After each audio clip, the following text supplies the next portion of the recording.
कि रावण पर राम की विजय हुई।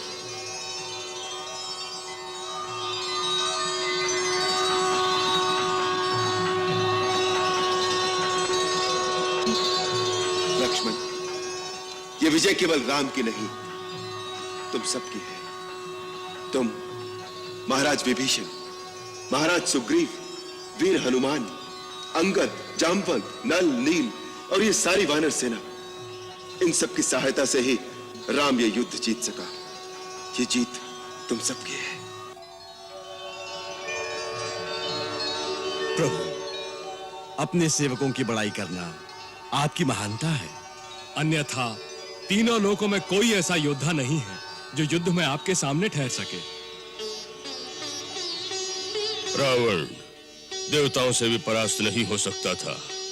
आज आपने वो सिद्ध कर दिया जो सब कहते हैं कि आप कोई साधारण मानव नहीं है। प्रभु, आपको शत शत प्रणाम। धन्य है आप।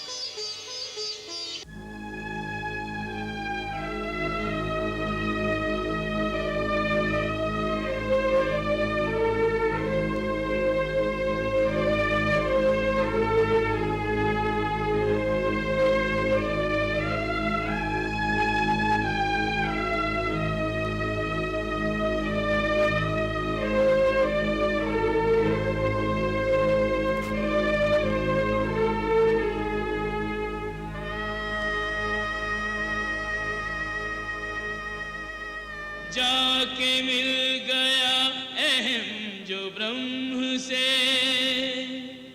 भेद जीव ब्रह्म का मिटा गया।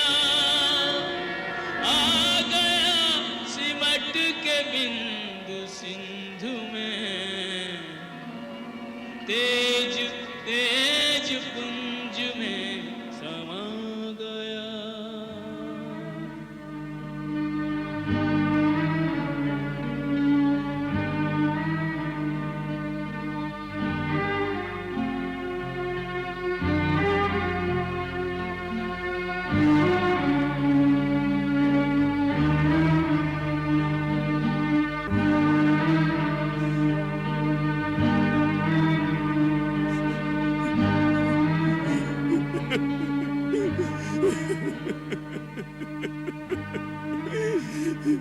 महाराज रावण, इसी दिन के लिए मैं समझाता था आपको कि श्री राम से बैर का परिणाम बड़ा भयानक होगा।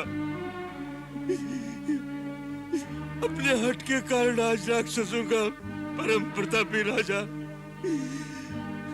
श्री राम के बाणों से चिता धूल में पड़ा है। आज सारी लंका शमशान हो गई है। आज सारी लंका शमशान हो गई है।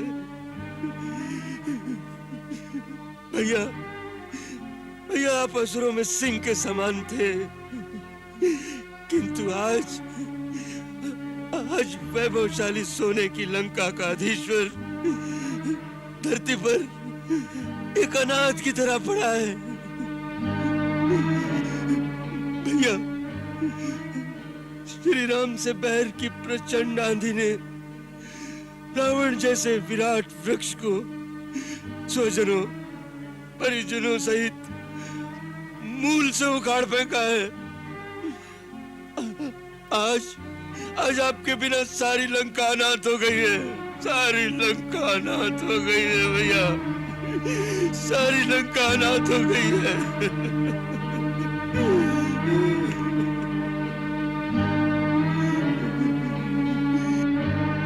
महाराज विभीषण, ये समय धैर्य रखने का है।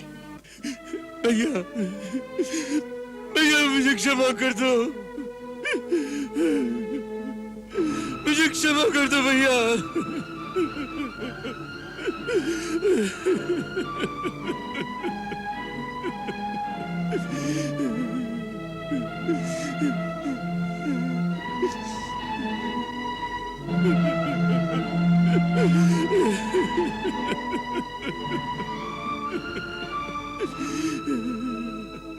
महाराज विभीषण,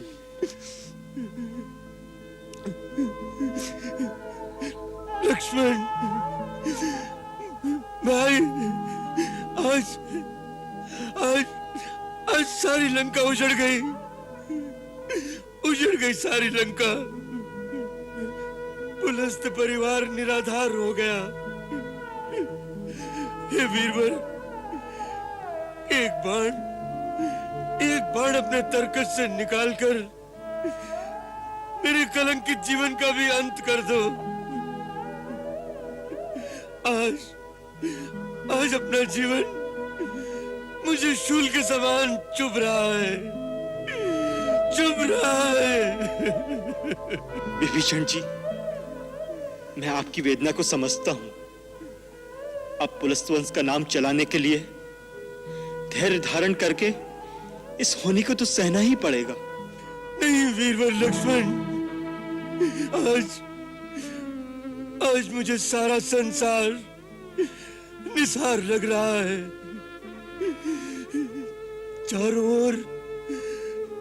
चारों ओर अंधकार ही अंधकार दिखाई दे रहा है।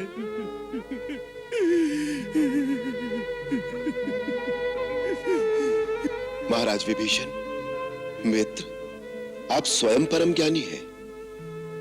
जो योद्धा अपनी महत्वाकांक्षा और अभ्युदय के लिए युद्ध में प्रवृत्त होता है, जो किसी लक्ष्य के लिए युद्ध क्षेत्र में वीर गति प्राप्त करता है, उसके लिए कदापि शोक नहीं करना चाहिए। लंकाधिपति ने अपनी आन के लिए, असुर जाति का गौरव रखने के लिए जो गति पाई है, वो पूर्वकालीन महापुरुषों की बताई हुई उत्तम गति है। क्षत्रिय वृत्ति का आश्रय लेने वाले पुरुष की यदि रण में मृत्यु हो तो यह उसके लिए बड़े आदर की वस्तु है। यही शास्त्रोक्त सिद्धांत है। अब आप तात्विक बुद्धि का आश्रय लेकर अपने मन का संताप दूर कीजिए और अब आगे जो प्रेत संस्कार आदि करना है उसके संबंध में विचार कीजिए। महाराज सुग्रीव। आज्ञा प्रभु।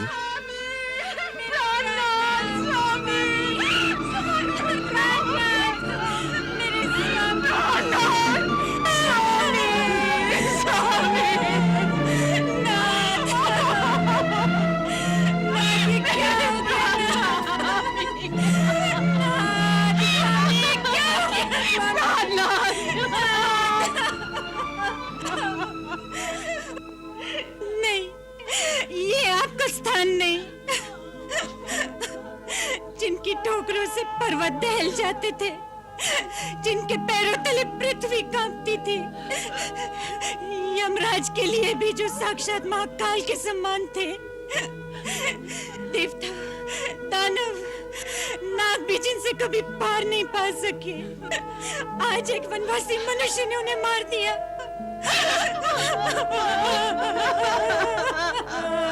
नहीं ना, इस पर कोई विश्वास नहीं करेगा, कोई नहीं करेगा। उठो नाथ, उठो। स्वामी, विधाता की सारी सृष्टि आपके बस में थी। लोकनाथ भयभीत होकर आपके सामने नतमस्तक हो जाया करते थे, परंतु आपके श्री राम जी से विमुख होने के कारण आपकी ये गति हो गई। आज इस सारे कुल में आपका कोई रोने वाला भी नहीं रह गया। मैं गर्व से सोचा करती थी कि विष्णु और शिव के भांति आपका अंत कभी नहीं हो सकता, परंतु आपने स्वयं श्रीमन नारायण से ही बैर मोल लिया। मैं आपसे सदा कहती थी ना, इनसे बैर न करे, ये कोई साधारण मानव नहीं है, नहीं है। परंतु आपने मेरी एक न मानी। आपको कोई मनुष्य नहीं मार सकता था ना, परंतु एक पतिव्रता सती स्त्री पर हाथ डालने के पाप ने ही आपको भस्म कर दिया। आज मुझे इन शत्रुओं के बीच अकेला छोड़कर क्यों चले गए नाथ? क्यों चले गए नाथ? मुझे भी अपने साथ ले चलो, अपने साथ ले चलो नाथ।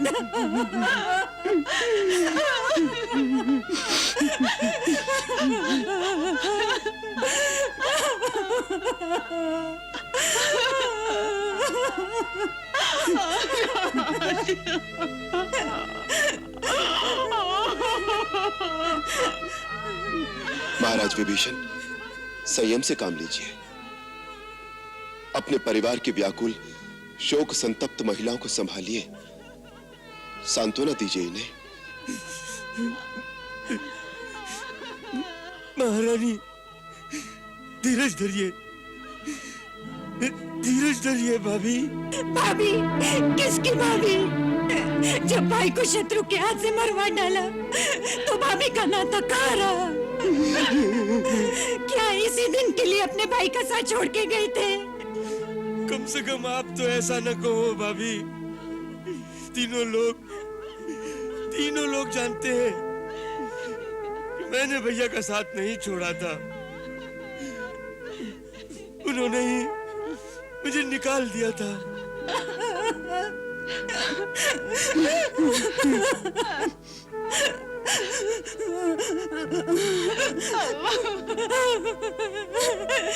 नाथ, सदा अपनी मनमानी करते रहे, कभी मंदोदरी की कोई बात नहीं मानी। परंतु आज मेरी इतनी सी बात तो मान लीजिए नाथ। अपनी मंदोदरी को भी अपने साथ लेते जाइए, अपनी मंदोदरी को भी अपने साथ लेते जाइए नाथ। मैं अकेली जीवित नहीं रहना चाहती, मैं अकेली नहीं जीवित रहना चाहती नाथ। मुझे भी अपने साथ लेते जाइए। महारानी मंदोदरी, यद्यपि मुझे तुमसे कुछ कहने का अधिकार नहीं, परंतु पुत्री, तुम्हारे पूर्वज पुलत्स्य मुनि ब्रह्मा जी के पुत्र थे। मैं भी उन्हीं ब्रह्मा का मानस पुत्र होने के नाते तुम्हारा वंशज ही हूं। बेटी, आदिकाल से सृष्टि का यही नियम है, यही विधि का विधान है। इस पृथ्वी पर कोई साथ आता नहीं, न कोई साथ जाता है। हर प्राणी आता है तो अकेला, काया को छोड़कर जीव जाता है तो अकेला। पूज्यवर, ये कहना बहुत सहज है, बहुत सहज है, परंतु सहना बहुत दुष्कर है, बहुत दुष्कर है पूज्यवर, बहुत दुष्कर है। दशानन, दशानन,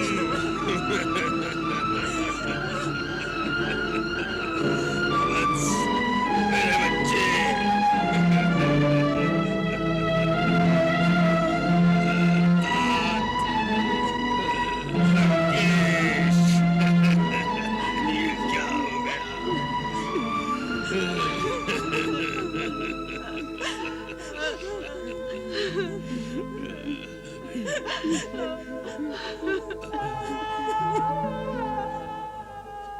हे अयोध्यानाथ, सर्वज्ञ सर्वेश्वर, रावण, कुंभकर्ण, विभीषण के अभागे नाना, माल्यवान का सादर प्रणाम स्वीकार करें। प्रति नमस्कार मान्यवर। आपके दर्शन से मैं कृतकृत्य हो गया। आपके विवेक और महाज्ञान की चर्चा प्राय मैं विभीषण से सुनता था, आज सौभाग्य से साक्षात्कार हो गया। हे दिव्य आत्मन, मेरे परम प्रतापी नाती दशानन, जिसके एको अहम द्वितीयो नास्ति, न भूतो न भविष्यति के गर्जन से दशों दिशाएं कंपायमान होती थी, उसने अपनी टेक रखने के लिए रणभूमि में अपने प्राण अर्पण कर दिए। रावण अब केवल इतिहास के पन्नों पर रह गया है, वर्तमान आपका है। आज आप लंका के विजेता हैं। हे लंका विजयी रघुकुल तिलक, लंका के राज परिवार का एकमात्र जीवित प्राणी, मैं लंकापति का नाना माल्यवान आपको विजेता स्वीकार करके आत्मसमर्पण करने आया हूं। मैं लंका को आपके अधीन करके लंका का राज्य आपके श्री चरणों में समर्पण करता हूं। अब लंका का शासन लंका की सारी संपत्ति और राजकोष पर आपका अधिकार है। जिन्होंने आपसे बैर किया वो रण में मारे गए हैं। अब मेरी इतनी ही प्रार्थना है कि लंका की निर्दोष प्रजा पर आप क्रोध न करें। लंका के बचे हुए नर नारी आपकी दया के पात्र हैं। आज से लंका और लंका निवासी अयोध्या के पराधीन रहेंगे।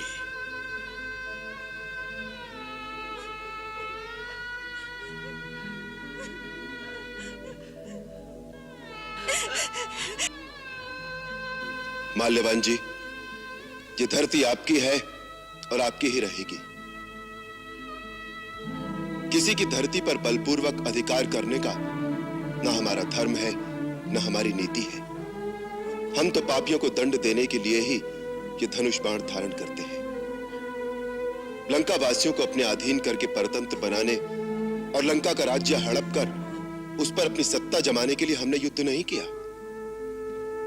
रावण के अधर्म, अनीति और अत्याचार के कारण बाध्य होकर हमें यह युद्ध करना पड़ा। लंका लंका वासियों की है, उस पर लंका वासियों का ही आधिपत्य रहेगा, अयोध्या का नहीं। आप जानते नहीं, हम युद्ध से पहले ही महाराज विभीषण को लंका का राजा घोषित कर चुके हैं।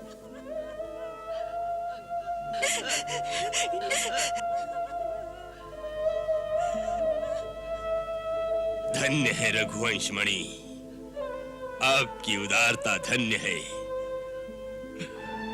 आपकी विशाल हृदयता धन्य है।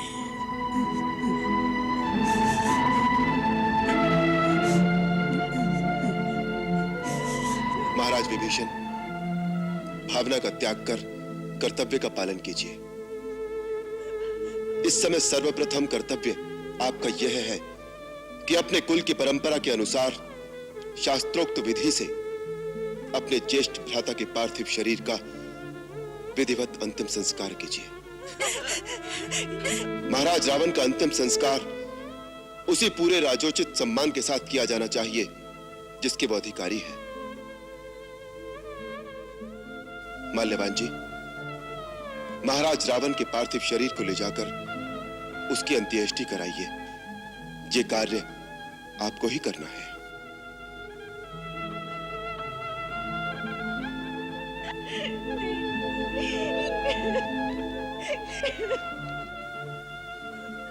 महाराज रावण, भगवान आपकी आत्मा को सद्गति दे।